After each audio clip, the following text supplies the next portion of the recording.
They too, I mean, how do you describe Bangladesh's position? Because what was told they're aiming at and what they ended up. I think first two sessions we batted really well, but in the end maybe wicket could have been do a little bit better. But still, I hope that we have a respectable total, and maybe tomorrow if we can bowl well, then we can actually can control the match. I think the wicket is suitable for what we are seeing so far is the wicket is assisting the batters. So I mean, you think what is your opinion about the wicket for the next 3 days? I think still it looks like it's a more on batting friendly, but I hope that next couple of days wicket maybe can break down and can our spinners can bowl well on this track, and we have a good fast bowler, two fast bowler, then who can actually can swing the ball. So maybe if they bowl well, then we can actually can control the match. Yes, can we have one question at a time? If there is less questions, I can repeat the same guy again, but one question at a time. Please carry. Coach, a word on Mushfiqur Rahim's effort in this test match. Obviously, he came into the game a bit under pressure, having not made up in the 30 innings. Not many batters come to ball and dominate as he has done. He's got previous double hundred as well. Something on the way he went about things. To be honest, actually, he is not scoring last couple of matches, but he's come back strongly. That's the character he's shown to us. Even though I think Shanto also actually showing the good character that because they are under pressure for something, some reason. So Leighton also coming back after a long time. So that's the positive sign to our dressing room that the guys actually those guys are under pressure and they come in scoring big. That's the very good sign for a dressing room. Coach, do you think there's enough runs on the board, or are you willing to collect some more in the morning? I think what I said before that actually it could have been a little bit better. I feel that actually last session a little bit better, but still I think we have enough run in the board and if we bowl well, then actually we can control the game. With Mushfiqur's form, what did you see him do in this innings, or maybe the approach to the match to turn his game around a little bit and get back in the form? I think he's the guy who can actually inspire the team because he's experienced.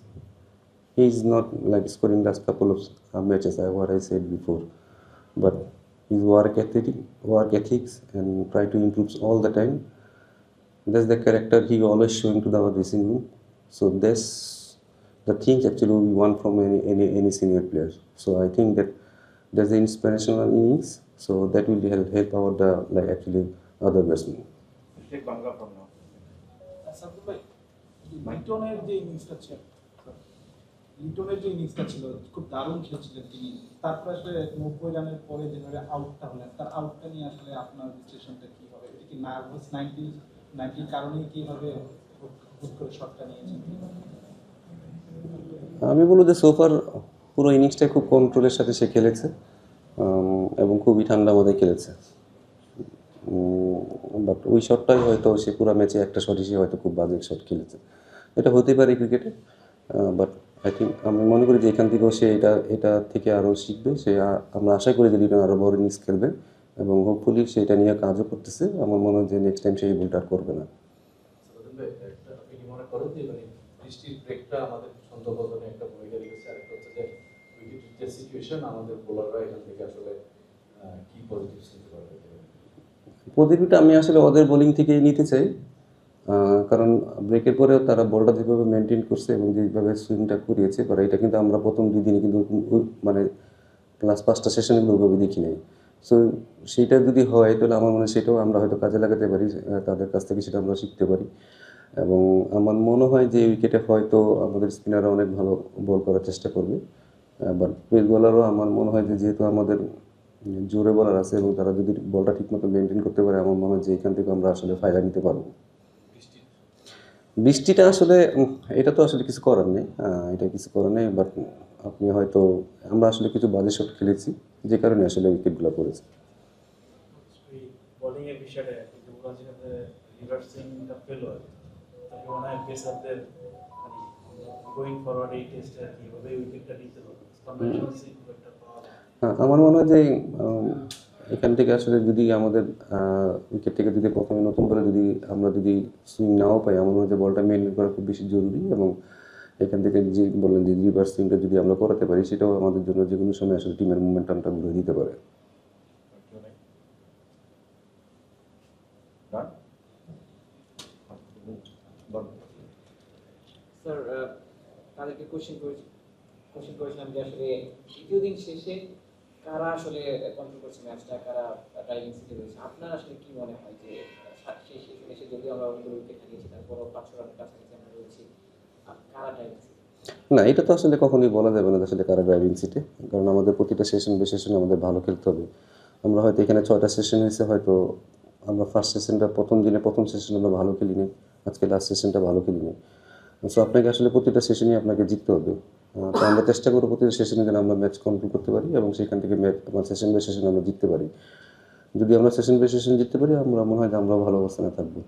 But উইকেটে এখনও অনেক batting friendly. আমার কাছে মনে হয় যে wicket নিতে হলে আমাদের অনেক হার্ডওয়ার্ক করতে হবে।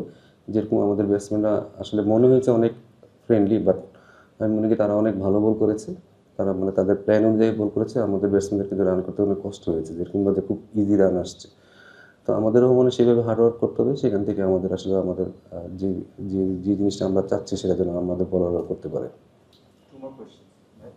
Apne and Durar. সাজিদ ভাই, শান্তর কথা বলছিলাম। শান্ত প্রথম দিনের যে অনুশীলন, সেখানে আসলে আঙ্গুলে ক্যাচ ধরতে গিয়ে একটা ব্যথা পেয়েছিলেন। আজকে যখন সকালে ব্যাটিংয়ে নামার আগে দেখলাম তার হাতে আসলে ব্যান্ডেজ দেওয়া হয়েছে এবং মাসাজ দেওয়া হয়েছে। তিনি কি আসলে আঙ্গুলে কি ব্যথা নিয়ে খেলেছেন কিনা এই ইনিংসটাকে? প্রথম দিন আসলে তার আঙ্গুলটা অনেক ফুলা ছিল এবং সেই আঙ্গুলে ব্যথা নিয়ে খেলছে। But Shanto is a different character, অনেক টাফ ছিল। ধরেন এত কিছু পরেও ট্রলের পরেও সে তার মাথা যেভাবে ঠিক রাখে, আমার মনে হয় যে সেটা অনেক নর্মালি অনেক ছেলে হয়তো সেটা ধরে রাখতে পারবে না। As a mentally tough, as a character এবং এজ এ লিডার হিসেবে আমার মনে হয় যে তার ক্যারেক্টারটাতে শো করেছে, যেটা আসলে ছেলেদের জন্য অনেক উপকার হবে। বোলিং এর ক্ষেত্রে আমরা তো অনেকদিন পরে এই 4 জন বোলার নিয়ে খেলতেছি, এইটা কি ধরনের ডাইনামিক অ্যাড করবে বা আমাদের প্ল্যানিংটা কি হতে পারে আর কি এখানে এই টেস্টে? কারণ আমরা দেখতেছি যে অনেক স্লো রান মানে অনেকক্ষণ স্লো স্কোরিং আর কি। তো ওদের বোলিং এর এগেইনস্টে আমরা যে খুব বেশি রিটার্ন ছাড়া যে খুব বেশি অ্যাগ্রেসিভ রান নিতে পারছে না। বাউন্ডারি রাইডার ছিল ওদের অনেক ডিফেন্সিভ বোলিং করছে। আমাদের 4 জন বোলার যেহেতু এটা নতুন কম্পিটিশন, আপনার কি মনে হয় যে কি হওয়া উচিত? দেখুন না, প্ল্যানিংয়ের কথা তো আমি আপনাদের বলতে পারবো না যে আসলে আমাদের কী প্ল্যান আমরা করবো না করবো। তো আমাদের মনে হয় যে আমরা টেস্ট ম্যাচ জেতার জন্য যেরকম পরিকল্পনা করা দরকার আমরা সেভাবেই আগাচ্ছি।